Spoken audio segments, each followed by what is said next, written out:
Assalamualaikum warahmatullahi wabarakatuh. Perkenalkan, nama saya Gita Farsya dari kelas 1C jurusan Teknologi Laboratorium Medis Poltekkes Kemenkes Banten. Di sini saya akan menjelaskan mengenai alat instrumentasi klinik GC-MS. Baik, langsung saja kita ke pembahasan mengenai alat instrumentasi klinik GC-MS. GC-MS merupakan metode pemisahan senyawa organik yang menggunakan dua metode analisis senyawa, yaitu kromatografi gas atau GC untuk menganalisis jumlah senyawa secara kuantitatif dan spektrometri massa atau MS untuk menganalisis struktur molekul senyawa analit. GC-MS atau gas kromatografi mass spektrometri adalah alat yang digunakan untuk menganalisa senyawa di dalam sampel. Salah satu metode pemisahan kimia yang paling utama adalah kromatografi. Senyawa-senyawa yang ada dalam campuran dipisahkan di dalam kolom kromatografi. Adapun mekanisme pemisahan antara beberapa senyawa terjadi karena perbedaan harga kelarutan masing-masing dalam pelarut yang bergerak, dan perbedaan keterserapan masing-masing senyawa kepada fase diam. GC-MS menggunakan jenis sampel berupa gas, cair, dan padatan yang mudah diuapkan. Terdapat dua fase pada GC-MS, yaitu fase diam dan fase gerak. Fase diam dalam kromatografi gas atau GC adalah lapisan cairan mikroskopis atau polimer yang digunakan untuk memisahkan senyawa berdasarkan sifat-sifat mereka. Contoh fase diam yang digunakan dalam kromatografi gas ada dua. Yang pertama fase diam semipolar, contohnya adalah vinil. Yang kedua fase diam yang polar, contohnya adalah polyethylene glycol. Lalu ada fase gerak. Fase gerak biasanya disebut sebagai gas pembawa. Ketika campuran zat disuntikkan di saluran masuk kolom, masing-masing komponen mengalir melalui kolom pemisahan menuju detektor. Contoh fase gerak adalah gas inert seperti nitrogen, helium, dan hidrogen. Syarat utama fase gerak yaitu dapat membawa sampel tetapi tidak bereaksi dengan sampel. Selanjutnya ada waktu retensi.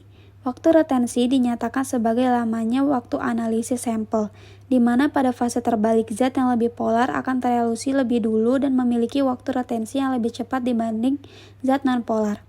Waktu retensi merupakan proses dari waktu menginjeksi sampel sampai muncul puncaknya atau puncak senyawanya keluar.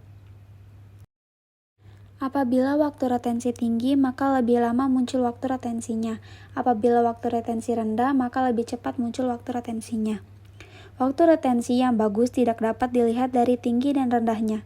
Waktu retensi bergantung pada banyak faktor, yaitu sifat dari sampel, sifat polaritas, kemudahan interaksi dengan fase, kondisi analisis, jenis kolom, dimensi kolom, degradasi kolom, keberadaan titik aktif seperti kontaminasi, dan lainnya.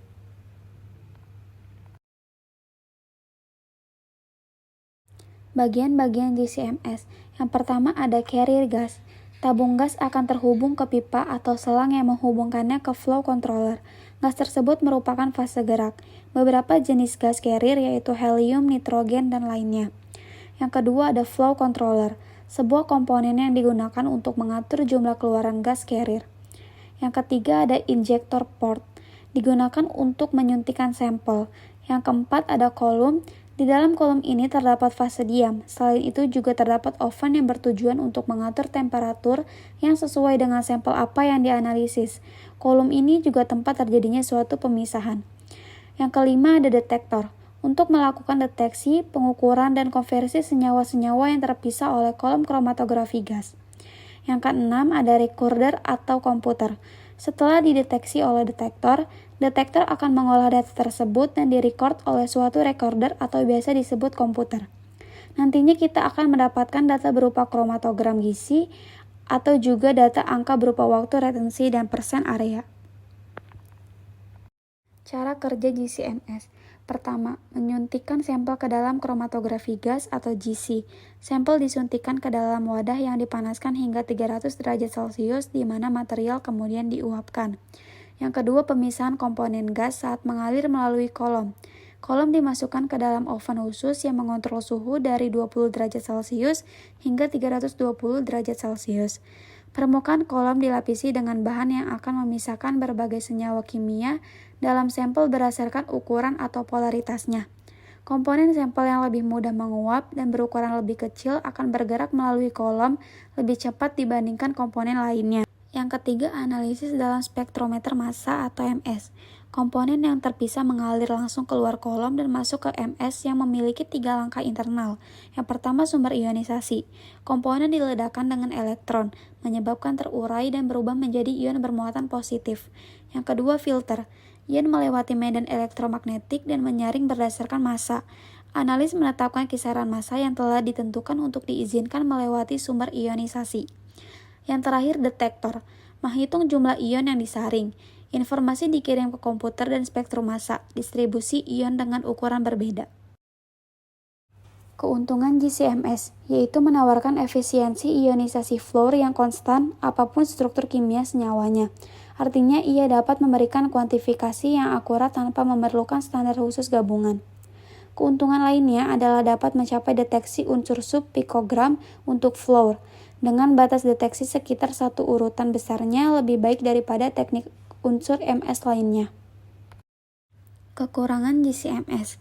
Yang pertama, teknik kromatografi gas terbatas untuk zat yang mudah menguap. Yang kedua, GC-MS kurang cocok untuk analisis senyawa labil pada suhu tinggi karena akan terdekomposisi pada awal pemisahan. Yang ketiga, kromatografi gas tidak mudah dipakai untuk memisahkan campuran dalam jumlah besar. Yang keempat, pemisahan pada tingkat Mg mudah dilakukan. Pemisahan pada tingkat gram mungkin dilakukan, tetapi pemisahan dalam tingkat pon atau ton sukar dilakukan kecuali jika ada metode lain. Yang kelima, fase gas dibandingkan sebagian besar fase cair tidak bersifat reaktif terhadap fase diam dan zat terlarut. Kalibrasi GC-MS.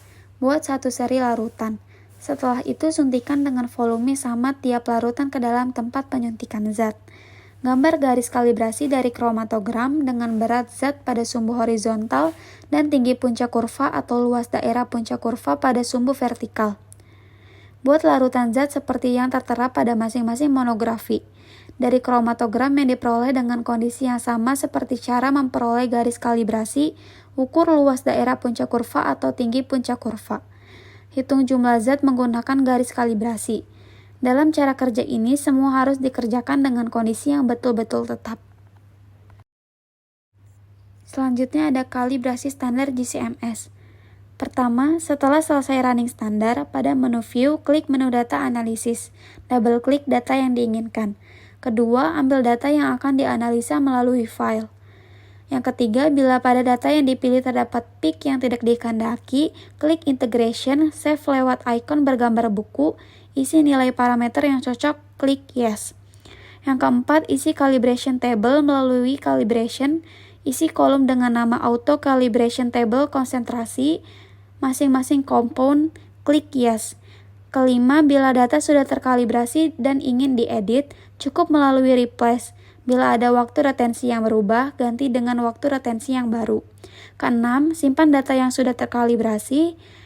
Ketujuh, cetak hasil kalibrasi melalui menu report. Selanjutnya, bagian GC-MS yang harus dikalibrasi, yaitu ada flow controller, sample injector, column oven, dan detektor.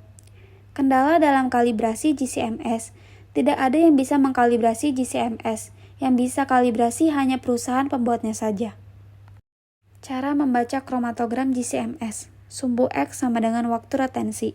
Pada sumbu X, kromatogram gas menunjukkan jumlah waktu yang dibutuhkan analit untuk melewati kolom dan mencapai detektor spektrometer massa. Puncak yang ditampilkan sesuai dengan waktu masing-masing komponen mencapai detektor. Sumbu Y sama dengan jumlah konsentrasi atau intensitas. Pada sumbu Y atau luas puncak, mencerminkan jumlah analit tertentu yang ada. Saat melihat kromatogram GC-MS, luas area akan didasarkan pada jumlah perhitungan yang dilakukan oleh detektor spektrometer massa pada titik retensi. Sekian penjelasan dari saya, kurang lebihnya mohon maaf. Terima kasih. Wassalamualaikum warahmatullahi wabarakatuh.